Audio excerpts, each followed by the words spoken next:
Hello दोस्तों, स्वागत है आपका अपने चैनल एग्जाम जोन पे। एक बार फिर से मैं हाजिर हूँ नाबार्ड फेज 2 का पार्ट 28 लेकर। अभी तक टोटल 27 यानी 27 पार्ट का डिस्कशन कर चुके हैं। इस वीडियो में मेरी आवाज़ थोड़ा डाउन रहेगी, थोड़ा फीवर होने की वजह से ऐसा हो रहा है, आप लोग मैनेज कर लीजिएगा। आज का पहला क्वेश्चन देखते हैं। USCIRF की रिलीजियस फ्रीडम पर एक रिपोर्ट जारी हुई है। आपको बताना है USCIRF ने अपनी रिलीजियस फ्रीडम पर रिपोर्ट में इंडिया को किस टीयर में कैटेगराइज किया है। तो recently US commission on international religious freedom इन्होंने रिपोर्ट जारी की है और इस रिपोर्ट में इन्होंने इंडिया को टीयर 2 कैटेगरी में लिस्ट किया है। देखिए, जो USCIRF है यानी US commission on international religious freedom, ये यूनाइटेड स्टेट में एक इंडिपेंडेंट संस्था है। अपनी रिलीजियस फ्रीडम पर रिपोर्ट में ये एनालिसिस करती है कि किस कंट्री में कितना रिलीजियस फ्रीडम है। इस बार की जो इन्होंने रिपोर्ट जारी की है उसमें इंडिया को CPC मतलब कंट्रीज ऑफ पर्टिकुलर कंसर्न की लिस्ट में डाल दिया है। आप देखिएगा, एक सेक्शन होता है इस रिपोर्ट में CPC सेक्शन, यानी कंट्रीज ऑफ पर्टिकुलर कंसर्न, उसकी लिस्ट में डाल दिया है। इसमें क्या मतलब है कि कुछ कंट्रीज सिर्फ एक पर्टिकुलर रेस रीजन के विषय में या फिर रिलीजन के विषय में सोच रही हैं। ऐसा नहीं कि पहली बार इन्होंने CPC लिस्ट में इंडिया को डाला है। 2004 में इंडिया को CPC लिस्ट में डाल दिया गया था। उस समय भी एनडीए गवर्नमेंट थी, आपको याद होगा, एनडीए गवर्नमेंट से कांग्रेस की गवर्नमेंट डायरेक्टली आई थी, उस समय भी डाल दिया था। इस बार क्या रीजन है इंडिया को टीयर 2 और CPC लिस्ट में डालने का? नेशनल रजिस्टर ऑफ सिटीजन, साथ ही साथ सिटीजनशिप अमेंडमेंट बिल, ये दो रीजन है जिसकी वजह से USCIRF ने इंडिया को टीयर 2 या फिर CPC लिस्ट में शामिल किया है। मैंने अभी आपको बताया, जो USCIRF है ये यूनाइटेड स्टेट में एक इंडिपेंडेंट संस्था है। हालांकि ये रिपोर्ट करता है एडवाइस करता है यूएस कांग्रेस को, हेडक्वार्टर वॉशिंगटन में। नेक्स्ट क्वेश्चन है, ग्लोबल टेररिज्म इंडेक्स, इसको IEP द्वारा रिलीज किया जाता है। आपको बताना है इंडिया की रैंक क्या है। तो IEP यानी institute of economic and peace, इसके द्वारा जारी की जाने वाले ग्लोबल टेररिज्म इंडेक्स में इंडिया की रैंक है 7th। टॉप 7 कंट्रीज में आ गया है इंडिया ग्लोबल टेररिज्म इंडेक्स में। और जैसे ही इन्होंने रिपोर्ट जारी की है, तुरंत नीति आयोग ने बोल दिया है कि आपके पैरामीटर्स क्या हैं, आप कैसे डिसाइड कर लेते हो किसी कंट्री को कि ये जो है ग्लोबल टेररिज्म में इतना, हमारे यहाँ मतलब कि टेररिज्म नहीं है, फिर भी इन्होंने डाल दिया। इसलिए नीति आयोग ने इनसे पैरामीटर पूछे।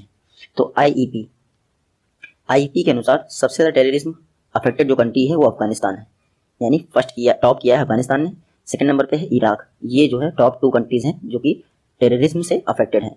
2018 में इसी ग्लोबल टेररिज्म इंडेक्स में इंडिया की रैंक थी 8th प्लेस पे, अब इंडिया 7th प्लेस पे आ गया है।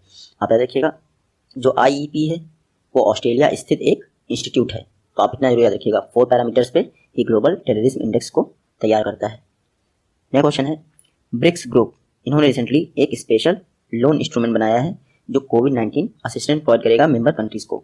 तो ब्रिक्स में जो मेंबर कंट्रीज हैं BRICS, Brazil, Russia, India, China और साउथ अफ्रीका, ये हैं मेंबर कंट्रीज। इनको हेल्प करने के लिए रिसेंटली ब्रिक्स ग्रुप के फॉरेन मिनिस्टर्स की बैठक हुई थी। तो स्पेशल लोन इंस्ट्रूमेंट बना है $15 बिलियन का। कुछ दिन पहले मैंने आपको बताया था, न्यू डेवलपमेंट बैंक, जो ब्रिक्स बैंक जिसको कहते हैं, उसने $5 बिलियन अनाउंस किया था ब्रिक्स ग्रुप के मेंबर्स के लिए। अब जो ब्रिक्स ग्रुप की फॉरेन मिनिस्टर्स की बैठक हुई, उसमें स्पेशल लोन इंस्ट्रूमेंट बनाया गया है $15 बिलियन का, जो कि मेंबर कंट्रीज के लिए हेल्प प्रोवाइड करेगा कोविड-19 के तौर पे। तो आप इतना जरूर रखिएगा। ब्रिक्स के विषय में आप सभी को पता है, 2009 में स्थापना हुई थी। इसकी फर्स्ट कॉन्फ्रेंस कहाँ हुई थी? येकातेरिनबर्ग, रशिया में हुई थी। इस समय भी रशिया इसका प्रेसिडेंसी रशिया के पास है इसकी, आप याद रखिएगा। 2010 में साउथ अफ्रीका शामिल हुआ था ब्रिक्स में। कई बार एग्जाम में ये पूछते हैं। तो कोविड-19 से निपटने के लिए जो ब्रिक्स ग्रुप है उसने $15 बिलियन, बिलियन है, याद रखिएगा, स्पेशल लोन इंस्ट्रूमेंट बनाया है। और जो न्यू डेवलपमेंट बैंक है उसने $5 बिलियन का असिस्टेंस प्रोवाइड किया है। नेक्स्ट क्वेश्चन है, गवर्नमेंट ऑफ इंडिया ने नेशनल इंफ्रास्ट्रक्चर पाइपलाइन पर एक टास्क फोर्स बनाई थी। आपको पता है उस टास्क फोर्स के अध्यक्ष यानी चेयरमैन कौन थे? तो करंट अफेयर्स की वीडियो में मैंने NGT श्रीनिवास बोल दिया था, लेकिन आप लोगों ने कमेंट करके उसको सही करवाया था। तो आज क्योंकि नाबार्ड की सीरीज है, तो आप देखिएगा, नेशनल इंफ्रास्ट्रक्चर पाइपलाइन 2019 में अनाउंस किया गया था। इसको बताया गया था 120 लाख करोड़ रुपए जो है खर्च किए जाएंगे इंफ्रास्ट्रक्चर डेवलपमेंट के लिए। तो गवर्नमेंट ऑफ इंडिया यानी फिनांस मिनिस्ट्री ने अतानु चक्रवर्ती के अध्यक्षता में नेशनल इंफ्रास्ट्रक्चर पाइपलाइन पर एक टास्क फोर्स बनाई थी, जिसको सजेशन देने चाहिए कि कैसे खर्च करना है और कितना अमाउंट लग जाएगा। जो अतानु चक्रवर्ती टास्क फोर्स था, इन्होंने बताया कम से कम 111 लाख रुपए लग जाएगा अगले 5 वर्षों में। और ये नेशनल इंफ्रास्ट्रक्चर पाइपलाइन ये क्यों इफेक्ट में लाया जा रहा है? ताकि इंडिया 2024-25 तक, 2024-25 तक 5 ट्रिलियन इकोनॉमी हो पाए। तो आप इतना याद रखिएगा। ये नेशनल इंफ्रास्ट्रक्चर पाइपलाइन, पिछले बार मैंने आपको बताया था कि हाईवेज जो रोड इंफ्रास्ट्रक्चर है उसमें मैक्सिमम खर्च होगा, लेकिन अगर एनर्जी को कंबाइन कर दिया है यानी कन्वेंशनल और रिन्यूएबल इनको कंबाइन कर दिया है तो सबसे ज़्यादा नेशनल इंफ्रास्ट्रक्चर पाइपलाइन का बजट एनर्जी के लिए आएगा। आप इतना याद रखिएगा। कितना आएगा?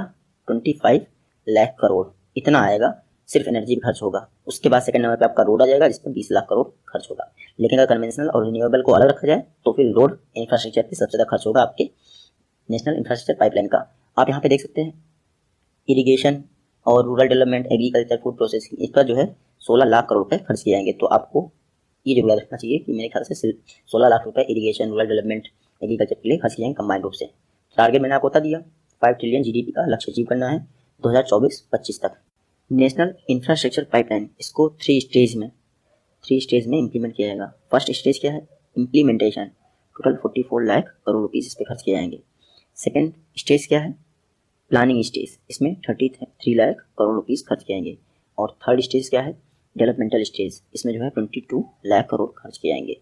तो आप देखिएगा national infrastructure pipeline task force बनाई गई थी अतानु चक्रवर्ती की अध्यक्षता में, जो हमारे इकोनॉमिक अफेयर सेक्रेटरी थे उस समय। उसके अलावा सबसे ज़्यादा एनर्जी सेक्टर पे कंबाइंड रूप लिखा है कन्वेंशनल और रिन्यूएबल, अदरवाइज फिर रोड सेक्टर पे। तो ये 2 फैक्ट जरूर रखिएगा। नेक्स्ट क्वेश्चन देखते हैं। IFSCAs जो मेंबर होंगे IFSCA में, आपको बताना उनका टेन्योर कितना वर्ष होगा।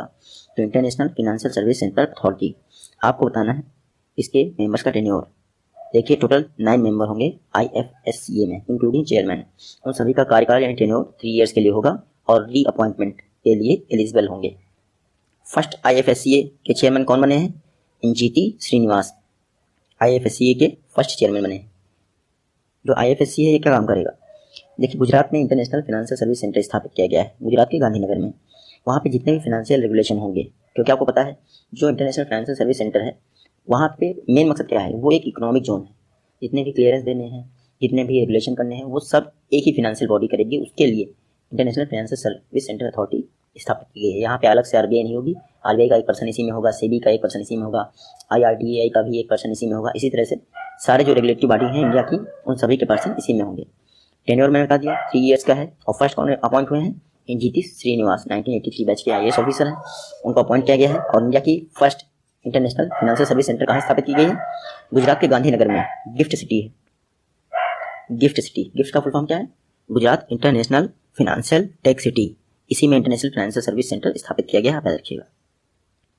नेक्स्ट क्वेश्चन है IMD ने यानी इंडियन मेट्रोलॉजिकल डिपार्टमेंट, इन्होंने इंडियन ओशन रीजन में ओरिजिनेट होने वाले ट्रॉपिकल साइक्लोन्स के लिए कितने नेम सेलेक्ट किए हैं? तो रिसेंटली इंडियन मेट्रोलॉजिकल डिपार्टमेंट इन्होंने 169 जो है नेम सेलेक्ट किए हैं इंडियन ओशन रीजन में ओरिजिनेट होने वाले ट्रॉपिकल साइक्लोन्स के लिए। इंडियन ओशन रीजन मतलब बे ऑफ बंगाल और ये आपका अरब सागर। जब अगर इन दोनों जगह पे ओरिजिनेट होंगे कोई भी ट्रॉपिकल साइक्लोन तो उनका नेम आप सभी को पता है IMD जो डिसाइड किया था उन्हीं में से नेम सेलेक्ट किया जाता है। WMO वर्ल्ड मेट्रोलॉजिकल ऑर्गेनाइजेशन, उन सभी को ये नेम जो है भेज दिए गए नाम। IMD जो है हमारा इंडियन मेट्रोलॉजिकल डिपार्टमेंट। WMO के 6 रीजनल जो है बॉडीज़ हैं, उनमें से IMD एक है। जो साउथ एशिया रीजन के लिए रीजनल सेंटर है WMO का यानी IMD, वो 13 कंट्रीज़ के लिए ट्रॉपिकल साइक्लोन के नेम जो है अनाउंस करता है 13 कंट्रीज़ के लिए। तो 160 नेम जो है 169 नेम डिसाइड किए गए हैं 13 × 13, यानी प्रत्येक कंट्री के लिए IMD ने 13 नेम सेलेक्ट कर दिए हैं। तो आप देखिएगा IMD इंडियन मेट्रोलॉजिकल डिपार्टमेंट इन्होंने 169 जो है नेम अनाउंस कर दिए हैं साउथ एशिया रीजन में जो भी ट्रॉपिकल साइक्लोन आएंगे यानी इंडियन ओशन रीजन में। और WMO को इन्होंने भेज दिया है। IMD इसका हेडक्वार्टर आप सभी को पता है नई दिल्ली में है। WMO कहाँ है? Geneva Switzerland. नेक्स्ट क्वेश्चन है global report on internal displacement, ये किसके द्वारा जारी की जाती है? तो global report on internal displacement इसको IDMC द्वारा जारी किया जाता है। IDMC मतलब इंटरनल डिस्प्लेसमेंट मॉनिटरिंग सेंटर। देखिए नॉर्वे में एक नॉर्वेजियन काउंसिल है, उसके अंतर्गत ये है नॉर्वेजियन काउंसिल का इंटरनल डिस्प्लेसमेंट मॉनिटरिंग सेंटर, उसके द्वारा ये global report on internal displacement जारी की जाती है। इस बार फिर से ये रिपोर्ट जारी की गई। इन्होंने कोविड-19 का इम्पैक्ट अनाउंस किया, साथ ही साथ इन्होंने बताया कि 2019 में कितने लोग डिस्प्लेस हुए। 2019 के लास्ट तक इन्होंने बताया 50.8 मिलियन लोग जो है डिस्प्लेस हुए हैं इंटरनली, यानी कि कंट्री के अंदर ही डिस्प्लेस हुए हैं। इसका मतलब ये नहीं कि वहाँ गोलाबारी होगी, सिर्फ ये रीज़न नहीं, रीज़न ये भी है कि भूकंप आ गया, डिजास्टर आ गया, इसकी वजह से भी इंटरनली डिस्प्लेस हो जाते हैं। तो 50.8 मिलियन लोग यानी 5 करोड़ लोग इंटरनली डिस्प्लेस हुए हैं। उसमें से इन्होंने कहा है कि जो 50.8 मिलियन लोग इंटरनली डिस्प्लेस हुए हैं उसमें से 45.7 मिलियन लोग कॉन्फ्लिक्ट या फिर वायलेंस की वजह से डिस्प्लेस हुए हैं। सबसे ज़्यादा डिस्प्लेसमेंट किस कंट्री में हुआ है? सीरिया और डेमोक्रेटिक रिपब्लिक कॉन्गो में। इसके अलावा इन्होंने ये बताया है इस बार जो न्यू डिस्प्लेसमेंट हुए हैं अभी तक कभी नहीं हुए थे वो 24.9 मिलियन है, यानी लगभग 2.5 करोड़ के आसपास न्यू डिस्प्लेसमेंट देखे गए हैं। और उन न्यू डिस्प्लेसमेंट में से सबसे ज़्यादा इंडिया में हुए हैं, 5 मिलियन लोग यानी 50 लाख लोग डिस्प्लेस हुए हैं, जो कि वर्ल्ड का हाईएस्ट है किसी भी कंट्री में। इंडिया की पॉपुलेशन ही इतनी है कि कोई भी डिस्प्लेस करेगा तो जायज़ है कि वर्ल्ड का हाईएस्ट होगा। तो 2019 के लास्ट तक इंडिया में 5 मिलियन लोग डिस्प्लेस कर गए। इंडिया में मेन रीज़न क्या है? देखिए, बाढ़, डिजास्टर, ये है इंडिया में मेन रीज़न। 2.6 मिलियन लोग इंडिया में डिस्प्लेस हुए हैं, यानी लगभग 5 मिलियन का 50% से ऊपर। वो सिर्फ साउथ वेस्ट मानसून में जो चेंजेस हुए हैं उसकी वजह से। पहले कहीं आता था, वहाँ पे नहीं आ रहा है, अब कहीं पे ज़्यादा आ रहा है, इसलिए डिस्प्लेसमेंट का कारण बन रहा है। तो global report on internal displacement, इसको IDMC जो नॉर्वेजियन गवर्नमेंट की एक काउंसिल है, नॉर्वेजियन काउंसिल, उसके IDMC द्वारा जारी किया था internal displacement monitoring centre. Next question है, ILO की रिपोर्ट के अनुसार कोविड-19 के कारण कितने वर्कर्स अपनी जॉब खो देंगे? तो ILO ने एक एनालिसिस किया था, उसके आधार पर इन्होंने बताया कि कोविड-19 के कारण इस बार 1.6 बिलियन लोग 1.6 बिलियन लोग अपनी जॉब खो देंगे। 1.6 बिलियन मतलब 100 करोड़ से ऊपर। तो ILO ने ये कहा है। देखिए, ILO के अनुसार जो ग्लोबल वर्क फोर्स है वो 3.3 बिलियन का है, इसमें से 2 बिलियन आपके इनफॉर्मल सेक्टर में है, इनफॉर्मल मतलब असंगठित क्षेत्र में है। बाकी जो 1.6 बिलियन बचा, 1.3 बिलियन बचा, वो आपका संगठित क्षेत्र में है। तो ILO ने कहा है कि इस बार कोविड-19 का 1.6 बिलियन लोग अपनी जॉब खो देंगे। तो आप इतना जरूर याद रखिएगा। सबसे ज़्यादा जो इफेक्ट पड़ेगा कोविड-19 के कारण, ILO ने कहा है एकोमोडेशन एंड फूड सर्विसेज की इंडस्ट्री पे सबसे ज़्यादा इफेक्ट पड़ेगा कोविड-19 का। तो आप देख सकते हैं सारे होटल्स बंद हैं, साथ ही साथ सारे रेस्टोरेंट्स बंद हैं। तो सबसे ज़्यादा इफेक्ट कोविड-19 के कारण एकोमोडेशन और फूड सर्विसेज पे पड़ रहा है। ILO यूनाइटेड नेशन का एकमात्र ट्राईपार्टाइट ऑर्गेनाइजेशन है या फिर एजेंसी है। ट्राईपार्टाइट क्यों? तो गवर्नमेंट तो है ही है इसमें, साथ ही साथ कौन है? वर्कर्स कम्युनिटी भी है, उसके बाद कंपनीज भी है इसमें। तो ट्राईपार्टाइट ऑर्गेनाइजेशन हो गया। 1919 में 1919 में स्थापित हुआ था ILO, international labour organisation. Versailles की संधि से, वर्सेल ट्रीटी आप लोगों ने पढ़ी हुई, उसके तहत स्थापित हुआ था। 187 मेंबर हैं ILO में, हेडक्वार्टर जिनेवा में है। खास बात यह है 1969 में इसको नोबेल मिला था। नेक्स्ट क्वेश्चन है, स्पेशल 301 रिपोर्ट ये किस कंट्री द्वारा जारी की जाती है? तो ये लोग हम लोग जो है WTO के लेक्चर में ये पढ़ चुके हैं कि स्पेशल 301 रिपोर्ट ये यूनाइटेड स्टेट द्वारा जारी की जाती है। US का एक डिपार्टमेंट है USTR, United state trade representative, United state trade representative, ये है डिपार्टमेंट, उसके द्वारा स्पेशल 301 रिपोर्ट जाती है। इसमें क्या होता है? कंट्रीज को प्रायोरिटी वॉच लिस्ट में रखा जाता है। प्रायोरिटी वॉच लिस्ट में इंडिया इस समय प्रायोरिटी वॉच लिस्ट में है। स्पेशल 301 रिपोर्ट की प्रायोरिटी वॉच लिस्ट में इंडिया भी है। क्यों? यूएस का कहना है कि जो यूएस के IPR होते हैं, इंटेलेक्चुअल प्रॉपर्टी राइट्स, जैसे GI टैग हुआ, पेटेंट हुआ, इन सबका इंडिया ढंग से ध्यान नहीं करता है। तो ऐसी कोई भी कंट्री जो यूएस के IPR का ढंग से ध्यान नहीं करती है, उनको इम्प्लीमेंट करने में, उनको प्रोटेक्शन करने में ढंग से काम नहीं कर रही, उन सभी को स्पेशल 301 रिपोर्ट की प्रायोरिटी वॉच लिस्ट में डाल दिया जाता है। एनुअली जो है स्पेशल 301 रिपोर्ट जारी की जाती है USTR द्वारा, यूनाइटेड स्टेट ट्रेड रिप्रेजेंटेटिव द्वारा। इस बार टोटल 33 कंट्रीज हैं स्पेशल 301 रिपोर्ट की प्रायोरिटी वॉच लिस्ट में, उसमें से इंडिया एक है। तो आप ध्यान रखिएगा। नेक्स्ट क्वेश्चन है 13th एरो इंडिया शो, ये येलाहंका एयरफोर्स स्टेशन पर ऑर्गेनाइज होगा, फरवरी 2021 में ऑर्गेनाइज होगा। आप बताना ये येलाहंका एयरफोर्स स्टेशन किस स्टेट में स्थित है? तो येलाहंका एयरफोर्स का स्टेशन कर्नाटक के बेंगलुरु में स्थित है। एरो इंडिया इंडियन एयरफोर्स का जो है एक शो है, इस बार 13th एडिशन होगा। हर 2 वर्ष में एक बार होता है, यानी बाई एनुअल इवेंट है। आप इतना याद रखिएगा, कई जगह मैं कन्फ्यूजन में बोल जाता हूँ, बाई एनुअल और बाई एनियल। बाई एनियल मतलब 2 वर्ष में एक बार, बाई एनुअल मतलब 1 वर्ष में 2 बार। तो इतना अंतर रहता है। आप थोड़ा सा कई जगह मैं मिस्टेक कर सकता हूँ, लेकिन आप उसको जरूर ध्यान रखिए, क्योंकि मैं बार बार ये बोलता हूँ जब बाई एनुअल बोलूँगा तो आपसे ये जरूर बोलूँगा कि 6 महीने में एक बार, हर 6 महीने में, या फिर एग्जैक्ट 6 महीने में नहीं होता है। आप ये भी समझदार हैं, क्योंकि बाई एनुअल का मतलब होता है बस वर्ष में 2 बार होना चाहिए, जरूरी नहीं कि आपका 6 महीने पे ही हो। अगर सिर्फ 6 महीने का होगा तो उसको सेमी एनुअली बोलेंगे, आप इतना याद रखिएगा। और जो बाई एनियल होता है ये 2 वर्ष में एक बार होता है। तो एरो इंडिया शो जो है आपका वो बाई एनियल होता है, 2019 में हुआ था। उस दौरान किसने ऑर्गेनाइज किया था? HAL, हिंदुस्तान एरोनॉटिक्स लिमिटेड ने ऑर्गेनाइज किया था। लेकिन जो 2021 फरवरी में होगा येलाम का एयरफोर्स स्टेशन पे, उसको कौन ऑर्गेनाइज करेगा? डिफेंस एग्जीबिशन ऑर्गेनाइजेशन, जिसने आपका डिफेंस एक्सपो को ऑर्गेनाइज किया था लखनऊ में, वही आपका एरो इंडिया शो भी ऑर्गेनाइज करेगा 2021 का। ग्लोबल एनर्जी रिव्यू रिपोर्ट 2020 किसके द्वारा जारी की गई है? तो IEA, इंटरनेशनल एनर्जी एजेंसी, इसके द्वारा ग्लोबल एनर्जी रिव्यू रिपोर्ट जारी की है। इसमें जो कोविड-19 का ग्लोबल एनर्जी सिनारियो या फिर ग्लोबल एनर्जी डिमांड पे, साथ ही साथ CO2 एमिशन पे क्या फर्क पड़ा है कोविड-19 का, इसके विषय में एनालिसिस किया गया है IEA द्वारा। तो आप इतना रखिएगा।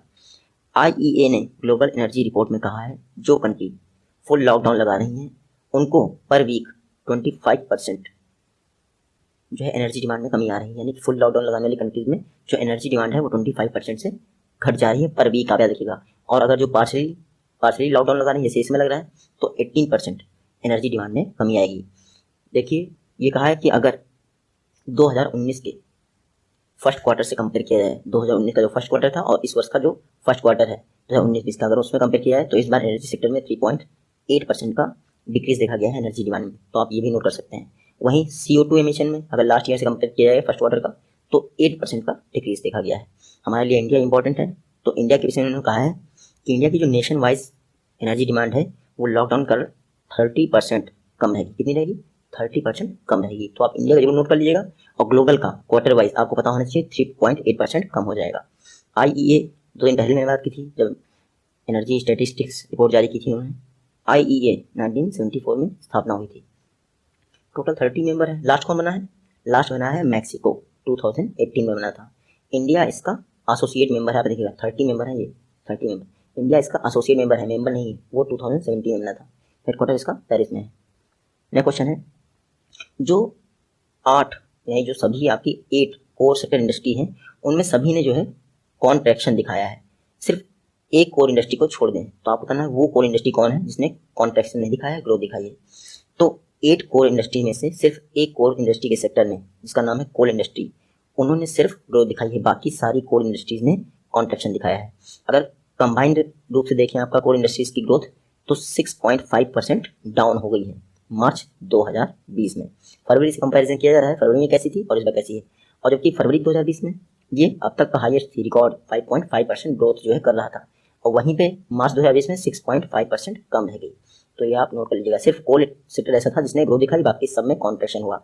आपसे एग्जाम में ये पूछेंगे सबसे ज़्यादा कॉन्ट्रैक्शन किसमें देखा गया, तो स्टील सेक्टर में। स्टील सेक्टर में 13% का कॉन्ट्रैक्शन देखा गया। यानी कि जो लास्ट टाइम था उसका सिर्फ 87% ही इन्होंने उत्पादन दिया। उसके अलावा सेकंड नंबर पे इलेक्ट्रिसिटी डिपार्टमेंट। अभी मैंने आपको एनर्जी डिमांड पढ़ाया, तो दूसरा कॉन्ट्रैक्शन अपनी इलेक्ट्रिसिटी डिपार्टमेंट देखा गया, लगभग 7.2 आसपास था। आप नोट कर लीजिएगा। जो आपका 8 कोर इंडस्ट्रीज हैं, 8 कोर इंडस्ट्रीज, इनका IIP में वेटेज कितना है? IIP मतलब index of industrial production. Base year कितना है इसका? 2011-12। मंथली जारी किया जाता है नेशनल स्टैटिस्टिकल ऑफिस द्वारा। आप याद रखिएगा। आपको बताना है IIP में जो कोर इंडस्ट्रीज है उनका वेटेज कितना है। मैंने आपको पढ़ाया है 40.27%। आपको ये याद रखना है कि मैक्सिमम जो ये 8 कोर इंडस्ट्रीज हैं इसमें मैक्सिमम जो है पार्ट किसका है, मैक्सिमम वेटेज है या पार्ट है आपका पेट्रोलियम का 28.04%। सेकंड नंबर पे आपका इलेक्ट्रिसिटी आता है 19.85%। सबसे कम पार्ट इसका है फर्टिलाइजर का, सबसे कम पार्ट है 8 कोर इंडस्ट्रीज में। तो आप ये नोट कर लीजिएगा। फर्टिलाइजर का तो मैं बता दूँ आपको 2.45% के आसपास है। एग्जैक्ट वैल्यू मत याद रखिएगा, आप इतना जरूर रखिएगा। सबसे कम फर्टिलाइजर का है, सबसे ज़्यादा किसका है, यानी यहाँ पे आपको होता है पेट्रोलियम। पेट्रोलियम का सबसे ज़्यादा है, सेकंड नंबर पे इलेक्ट्रिसिटी है। आज हालत ऐसी है कि अगर मैं डॉक्टर के यहाँ चला जाऊँ तो मेरे को साइड कर देता है कि आप 14 दिन का जो है रेस्ट करो, उसके बाद आओ। मेरे जो है आर्टिकल 19 का जो है हनन हो रहा है, सॉरी आर्टिकल 21 का हनन हो रहा है। बोलने को कोई माना नहीं करता है। क्या क्वेश्चन देखते हैं, जन औषधि सुगम ये मोबाइल ऐप किस मिनिस्ट्री द्वारा डेवलप किया गया है? तो ministry of chemical and fertiliser, इन्होंने Jan Aushadhi Sugam mobile app develop कर दिया है। ये जो जन औषधि सुगम मोबाइल ऐप है इसमें क्या होगा, जो नियरेस्ट जन औषधि केंद्र होगा उसकी जानकारी मिलेगी आपको। साथ ही साथ उसमें कौन कौन सी वैक्सीन, दवाएं, मेडिसिन अवेलेबल हैं, उन सभी की जानकारी जन औषधि सुगम मोबाइल ऐप पे आपको मिल जाएगी। तो मैंने अभी आपको बताया किस मिनिस्ट्री द्वारा डेवलप किया गया है, तो ministry of chemical and fertiliser. लेकिन ministry of chemical and fertiliser खुद तो डेवलप करेगी नहीं, उसका डिपार्टमेंट है डिपार्टमेंट ऑफ फर्टिलाइजर। उसके अंतर्गत एक बॉडी है BPPI, सॉरी ट्रिपल पी कर दिया मैं, BPPI। इसका फुल फॉर्म क्या है, bureau of pharma PSU of India. ये है इसका फुल फॉर्म। इसी ने डेवलप किया है आपका जन औषधि सुगम ऐप। जो आपका BPPI है ये प्रधानमंत्री जन औषधि परियोजना को इम्प्लीमेंट करने वाली एजेंसी भी है, तो आप ये जरूर याद रखिएगा। और आप ये भी याद रखिएगा प्रधानमंत्री जन औषधि परियोजना कौन सी ministry, ministry of chemical and fertiliser, क्योंकि BPPI ministry of chemical and fertiliser के तहत कार्य करती है। आपको ये जरूर पता होना चाहिए कि एक प्रधानमंत्री जन औषधि केंद्र ओपन करने पर आपको 2.5 लाख यानी 2.5 लाख का ग्रांट दिया जाता है। यहाँ पे जेनेरिक दवाओं की बिक्री की जाती है। जेनेरिक दवाएं आप सभी को पता है, जो पेटेंट दवाएं होती है सेम वैसी फॉर्मूले पे जेनेरिक दवाएं बनाई जाती हैं, जिससे क्या होता है 50 to 90% तक इनका रेट कम होता है पेटेंटेड दवाओं से। तो आप याद रखिएगा, Jan Aushadhi Sugam mobile app ministry of chemical and fertiliser के अंतर्गत bureau of pharma PSUs and India ने डेवलप किया है। नेक्स्ट क्वेश्चन है आयुष एंटरप्रेन्योरशिप प्रोग्राम। आपको बताना है मिनिस्ट्री ऑफ आयुष के साथ साथ किस मिनिस्ट्री का ज्वाइंट इनिशिएटिव है। तो आयुष एंटरप्रेन्योरशिप प्रोग्राम ये दो मिनिस्ट्रीज का ज्वाइंट इनिशिएटिव है। एक है मिनिस्ट्री ऑफ आयुष और सेकंड है MSME मिनिस्ट्री। तो आप याद रखिएगा ministry of micro small and medium enterprises साथ ही साथ मिनिस्ट्री ऑफ आयुष ने मिलकर आयुष एंटरप्रेन्योरशिप प्रोग्राम लॉन्च किया है। इसमें क्या होगा, जितनी भी MSME मिनिस्ट्रीज की स्कीम है, आप देखते हैं कई सारी स्कीम ऐसी हैं जिनके विषय में क्लस्टर लगाए जा रहे हैं। साथ ही साथ जो माइक्रो स्मॉल मीडियम एंटरप्राइजेस है उनको बूस्ट करने के लिए, डेवलप करने के लिए कई सारे इनिशिएटिव लिए जा रहे हैं। अब उसमें जो भी आयुष से रिलेटेड काम होंगे उनको भी इंक्लूड कर लिया जाएगा। मतलब कि जितनी भी MSME मिनिस्ट्री की स्कीम रहेगी उसके तहत आयुष सेक्टर को भी प्रमोट किया जाएगा। इसीलिए आयुष एंटरप्रेन्योरशिप प्रोग्राम लॉन्च किया है इन दोनों मिनिस्ट्रीज ने मिलकर। आयुष का फुल फॉर्म आपको पता होना चाहिए, अगर नहीं पता है तो आप नोट कर लीजिए। आयुर्वेदा, योगा एंड नेचुरोपैथी, यूनानी, सिद्धा, होम्योपैथी, ये है आयुष का फुल फॉर्म। तो मैंने अभी आपको बताया ज्वाइंट इनिशिएटिव है ministry of micro small and medium enterprises साथ ही साथ मिनिस्ट्री ऑफ आयुष का आयुष एंटरप्रेन्योरशिप प्रोग्राम। जितने भी MSME के क्लस्टर होंगे वहाँ पे आयुष को प्रमोट किया जाएगा। नेक्स्ट क्वेश्चन, चखाओ, इसको रिसेंटली GI टैग मिला है। आपको बताना है किस स्टेट की ब्लैक राइस वैरायटी है। तो चखाओ ब्लैक राइस की एक वैरायटी है, मणिपुर में इसका कल्टीवेशन किया जाता है। चखाओ को इस बार GI टैग मिला है। सिर्फ चखाओ को नहीं, चखाओ के साथ दो और चीज़ें हैं जिनको GI टैग मिला है, एक कश्मीर के सैफरॉन को और दूसरा गोरखपुर के टेराकोटा को। कई सारी चीज़ों को GI टैग मिलता रहता है, सारी याद रखने की मतलब कि सारी याद भी नहीं रख सकते और ज़रूरत भी नहीं है। अब मैं ये भी नहीं कह सकता कि करंट अफेयर देख लो, क्योंकि इस समय मेरे करंट अफेयर जो है डिले हो रही है, लेकिन आप फिर भी अगर करंट अफेयर देखोगे तो आपका ये सब चीज़ें हमेशा कंप्लीट होती रहेंगी डेली बेसिस पे। चखाओ के विषय में पहले जान लेते हैं, एग्जाम प्रॉस्पेक्टस से इंपॉर्टेंट है। चखाओ ये जो है ब्लैक राइस की वैरायटी है मणिपुर की। इसको GI टैग क्यों मिला है? हाई फाइबर कंटेंट के कारण, फाइबर बहुत पाया जाता है इसीलिए चखाओ को GI टैग मिला है। और हाई फाइबर कंटेंट के कारण इसका कुकिंग टाइम बहुत ज़्यादा बढ़ जाता है, 40 to 55 मिनट, इतने टाइम में ये पकता है सिर्फ हाई फाइबर कंटेंट के कारण। सेकंड नंबर मैंने आपको बताया टेराकोटा, गोरखपुर का टेराकोटा।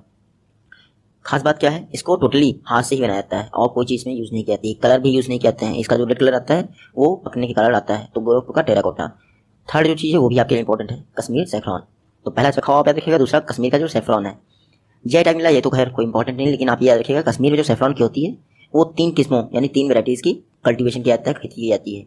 एक आपका हो गया लच्चा, LACHCHA लच्चा सैफरॉन। दूसरा हो गया आपका मोंगरा, MONGRA मोंगरा सैफरॉन। और तीसरा हो गया गुच्ची, GUCHCHI गुच्ची सैफरॉन। तो 3 तरह के सैफरॉन का कल्टीवेशन किया जाता है कश्मीर में। कश्मीर के तो बात हो ही गई। वर्ल्ड में सैफरॉन की सबसे ज़्यादा कल्टीवेशन कहाँ किया जाता है? ईरान में। इंडिया सेकंड नंबर पे। कश्मीर में जो सैफरॉन का कल्टीवेशन किया जाता है वो करेवा करके जो प्लेस होते हैं वहाँ पर किया जाता है। अब आप सोचेंगे करेवा प्लेस क्या होता है? KAREWA करेवा हाईलैंड को कहते हैं। कश्मीर में जो ऊंची ऊंची जगह होती हैं वहाँ पे इसकी खेती की जाती है, इन्हें कल्टीवेशन किया जाता है। तो आप ये सारे फैक्ट याद रख लीजिएगा। बाकी आपको पता ही है GI टैग जो है ministry of commerce and industry के अंतर्गत जो department of promotion for industries and internal trade है उसके अंतर्गत GI रजिस्ट्री का ऑफिस है चेन्नई में, वही देता है इसको। नेक्स्ट क्वेश्चन है लाइफ लाइन उड़ान इनिशिएटिव, ये किस मिनिस्ट्री द्वारा लॉन्च किया गया था?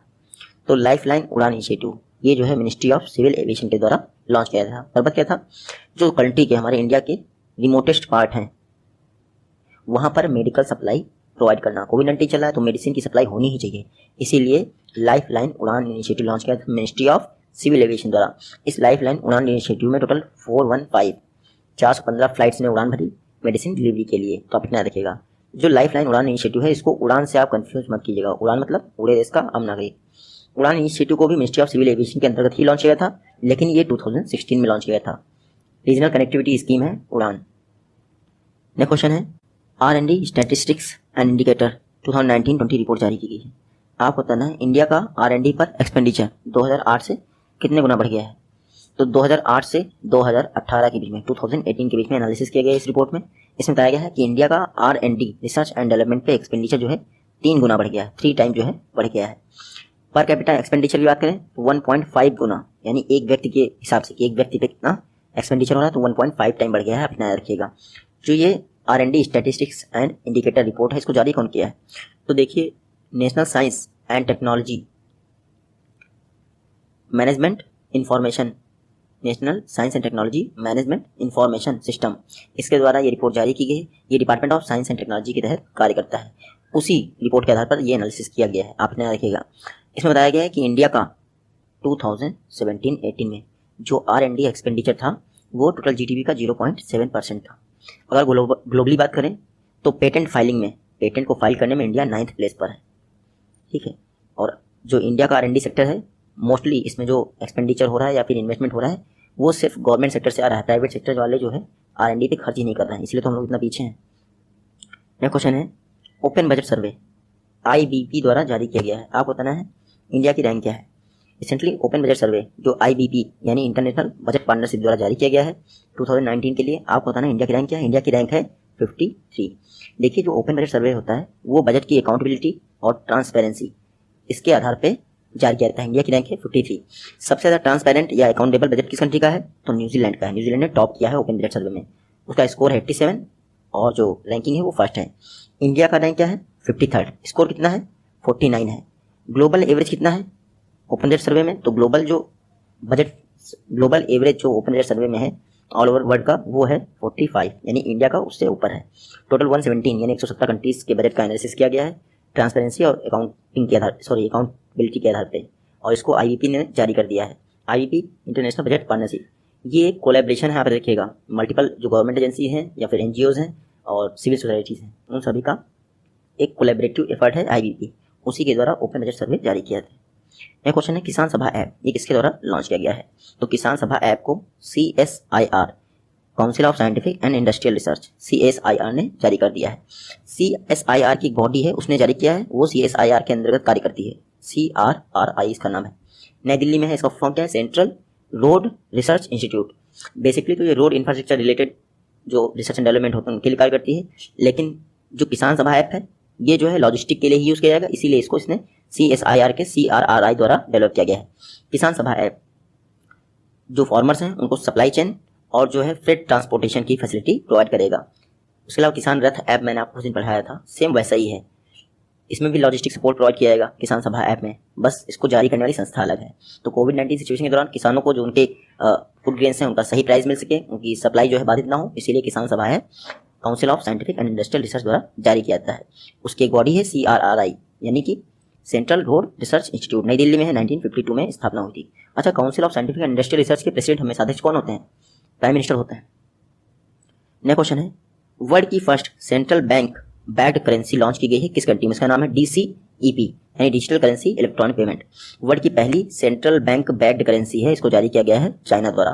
तो पीपल्स बैंक ऑफ चाइना उन्होंने जारी कर दिया है DCEP digital currency electronic payment, world की पहली सेंट्रल बैंक बैक्ड करेंसी है, आप याद रखिएगा। बाकी आप सभी को पता है इंडिया में जो बिटकॉइन वगैरह पर बैन रख दिया गया है और अभी कोई डिजिटल करेंसी है नहीं। पेट्रो करके अर्जेंटीना ने जारी की थी, मेरे ख्याल से अर्जेंटीना ने जारी की थी, उसको भी सेंट्रल बैंक ने बैक नहीं किया था। सेंट्रल बैंक से बैक करने पर क्या होता है? डॉलर के सापेक्ष जो है उसका एक्सचेंज रेट डिसाइड कर सकते हैं आराम से। तो वर्ल्ड की first digital bank central bank backed currency electronic currency है DCEP, चाइना द्वारा जारी की गई है। एनिमल एडॉप्शन प्रोग्राम ये बैनरघट्टा नेशनल पार्क द्वारा जारी किया गया है। आपको बताना है ये किस स्टेट में है? जो बैनरघट्टा नेशनल पार्क है ये किस स्टेट में है? बैनरघट्टा नेशनल पार्क कर्नाटका में स्थित है। कर्नाटक की कैपिटल बेंगलोर में है बैनरघट्टा नेशनल पार्क। इन्होंने एनिमल एडॉप्शन प्रोग्राम लॉन्च कर दिया है। इसमें क्या होगा? कोविड-19 चल रहा था, लॉकडाउन हो गया, अब जानवरों को खिलाने के लिए कुछ था नहीं, तो इन्होंने एनिमल एडॉप्शन प्रोग्राम लॉन्च किया। आप जाके किसी भी पर्टिकुलर जानवर को अडॉप्ट कर सकते हैं और अगर आपके पास जैसे पैसे हैं उस हिसाब से आप उनकी देखभाल कर सकते हैं। सारे जानवर ओपन है। एडॉप्शन का मतलब ये नहीं आप उनको घर ले जाएं, वो वहीं पे रहेंगे, आपको उनके खर्चे बेयर करने पड़ेंगे। जैसे किंग कोबरा वगैरह हुआ, ये सब जो है एनिमल एडॉप्ट किया सकते हैं। तो आप समझ सकते हैं इनको घर ले जा नहीं सकते आप किंग कोबरा को, वरना हाल चाल पूछने लगेगा। तो जो बैनरघट्टा नेशनल पार्क है उसने जारी कर दिया है एनिमल एडॉप्शन प्रोग्राम। लोग इसमें पार्टिसिपेट क्यों करेंगे? इसलिए करेंगे क्योंकि जो इनकम टैक्स रिटर्न में छूट मिलने वाली है सेक्शन 80G, उसमें आपका एनिमल एडॉप्शन प्रोग्राम को शामिल किया गया है। यह क्वेश्चन है, माइनर फॉरेस्ट प्रोड्यूस के लिए MSP ट्राइबल मिनिस्ट्री द्वारा कितने टाइम पर रिवाइज की जाती है?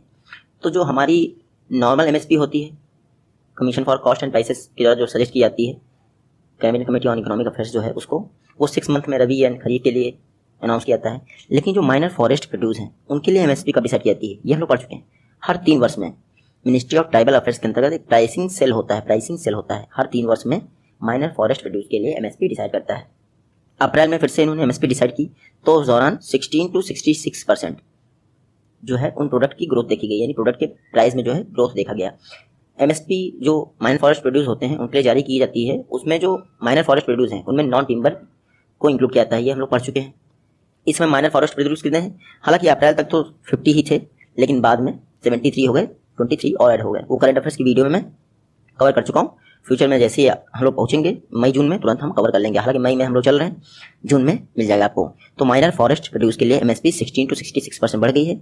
हर 3 वर्ष में ट्राइबल अफेयर्स मिनिस्ट्री के अंतर्गत एक प्राइसिंग सेल अथॉरिटी होती है जो इसको डिसाइड करती है।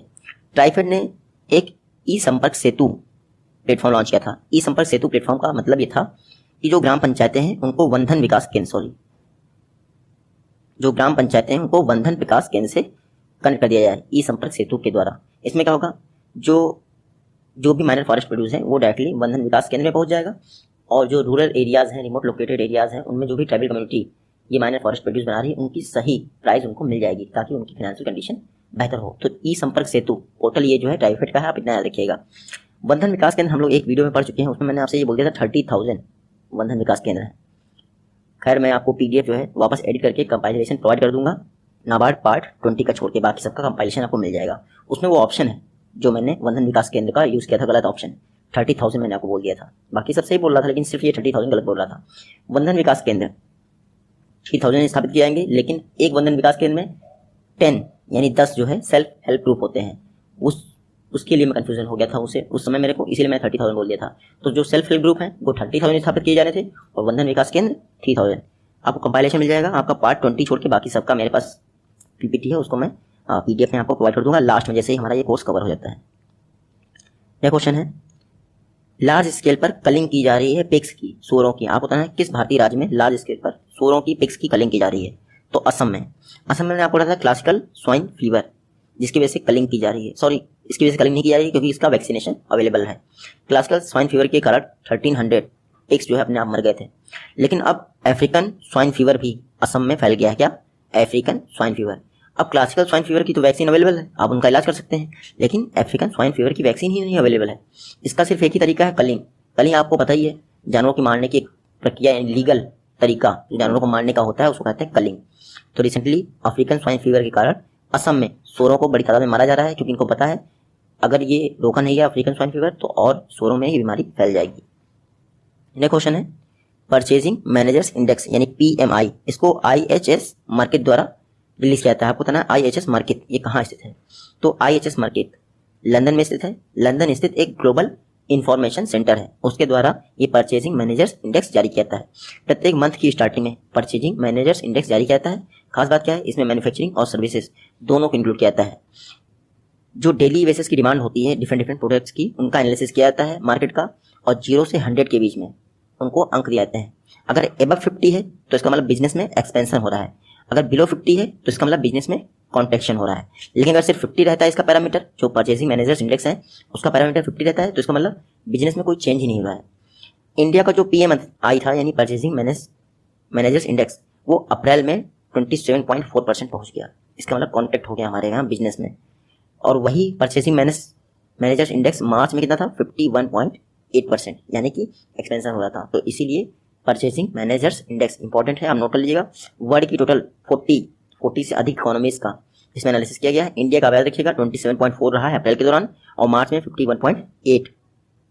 नया क्वेश्चन है, सरस कलेक्शन इनिशिएटिव या फिर सरस कलेक्शन सेक्शन, ये जो है इससे कौन संबंधित नहीं है? तो 3 जो है बॉडीज इससे संबंधित हैं सरस कलेक्शन से, बाकी एक संबंधित नहीं है, आपको बताना है।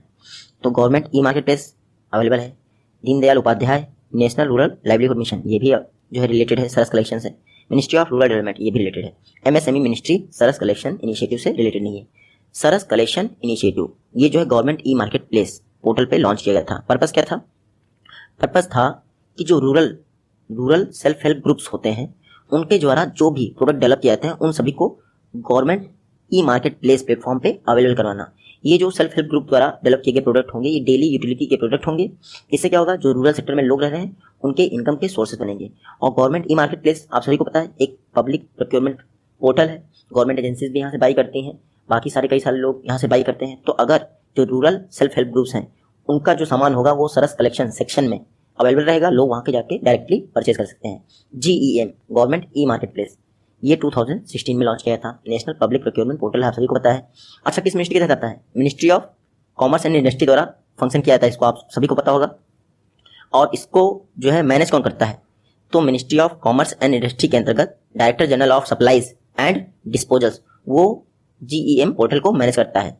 लेकिन इसको डेवलप किसने किया था? तो director general of supplies and disposals के साथ साथ ministry of electronics and information technology के अंतर्गत जो नेशनल ई गवर्नेंस डिवीजन है उसके द्वारा इस पोर्टल को कंबाइंड रूप से डेवलप किया गया था। लेकिन मैनेजमेंट आप याद रखिएगा director general of supplies and disposal ministry of commerce के अंतर्गत। तो सरस कलेक्शन पोर्टल रूरल जो सेल्फ हेल्प ग्रुप्स हैं उनके लिए लॉन्च किया गया गवर्नमेंट ई मार्केट प्लेस पे। ये 3 बॉडी इनका ज्वाइंट जो है डेवलपमेंट है या इनिशिएटिव है। मैक्स 4028 ये वीट की एक वैरायटी है, ARI Agarkar research institute Pune द्वारा डेवलप की गई है। तो मैंने ये बता दिया आपको कहाँ स्थित है, अगरकर रिसर्च इंस्टीट्यूट पुणे में स्थित है। इन्होंने मैक्स 4028 बीट की वैरायटी को डेवलप किया है। अगरकर रिसर्च इंस्टीट्यूट किसके तहत आता है? Department of science and technology. इन्होंने मैक्स 4028 बीट वैरायटी को डेवलप कर दिया है। मैक्स 4028 वैरायटी की कुछ खास बातें जान लेते हैं। ये जो है प्रोटीन कंटेंट इसमें बहुत ज़्यादा है, 14.7%। नॉर्मल बीट से 14.7% प्रोटीन कंटेंट ज़्यादा है। साथ ही साथ जिंक जो कि एक माइक्रो न्यूट्रिएंट है वो 40.3 जो है पार्ट पर मिलियन एक्स्ट्रा इसमें। साथ ही साथ जो मैक्स 4028 है इसका हार्वेस्टिंग पीरियड 102 डेज है। मैक्स 4028 ये कौन सी वीट की वैरायटी है आपसे ये पूछ सकते हैं? ड्यूरम वीट की की वैरायटी है। ड्यूरम वीट एक हार्ड वीट होता है, इसका यूज आप सभी लोग पता है पास्ता और मैक्रोनी जैसी चीज बनाने में किया जाता है। खास बात क्या है, ये एरिड रीजन में उगाया जाता है ड्यूरम वीट का साइंटिफिक नेम क्या है? ट्रिटिकम तुर्जिडम की स्पेलिंग आपको पता ही होगी, TURGIDUM ट्रिटिकम तुर्जिडम, ये है ड्यूरम वीट का साइंटिफिक नेम। और जो नॉर्मल वीट होता है ब्रेड वीट जिसको कहते हैं उसका फुल फॉर्म क्या है? Triticum aestivum AESTIVUM। तो ट्रिटिकम एस्टिवम है हमारा ब्रेड वीट, साथ ही साथ ट्रिटिकम तुर्जिडम ये है हमारा ड्यूरम वीट। इंडिया में लार्जेस्ट खेती आपको कल्टीवेशन आपको पता है ब्रेड वीट की होती है और सेकंड नंबर पे ड्यूरम वीट की होती है। तो मैक्स 4028 ड्यूरम वीट की एक वैरायटी है।